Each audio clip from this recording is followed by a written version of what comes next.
વંથલી તાલુકાના સુખપુર ગામની ગૌશાળા પાછળના જંગલમાં એક વ્યક્તિ પર જંગલી ભૂંડે હુમલો કરતા ઈજાગ્રસ્ત થયેલ છે.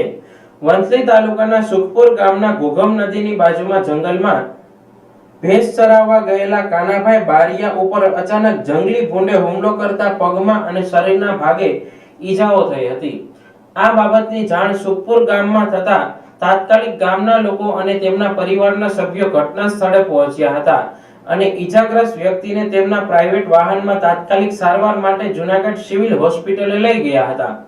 સમગ્ર ઘટનાની જાણ સુખપુરના સરપંચના પતિ મનોજભાઈ ગંભીરને થતા તેઓએ ઈજાગ્રસ્ત વ્યક્તિની હોસ્પિટલે મુલાકાત કરીને તાત્કાલિક સારવાર કરાવી હતી. ગામના લોકો અને મનોજ ગંભીર દ્વારા જણાવાયું હતું કે પહેલા સાવજ દીપડાઓ જંગલમાંથી આવી જતા હતા. હવે જંગલી ભૂંડનો આતંક જોવા મળ્યો છે. ફોરેસ્ટ ખાતા દ્વારા બનાવની જગ્યાએ પહોંચી જંગલી ભૂંડની શોધખોળ હાથ ધરી હતી.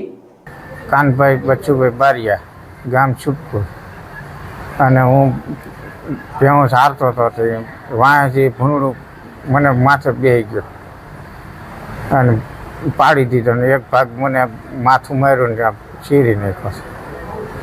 કઈ જગ્યાએ ઈજાઓ થઈ છે? એક બાજુ જગ્યા થઈ છે, એક બાજુ મને હાથરમાં ઓલું દાંત બેહાડી દીધો છે. કેટલા વાગે આ ઘટના બની? આ 10 થયા છે. તમે ક્યાં જતા હતા? અમે ભેંસ હારતા હતા.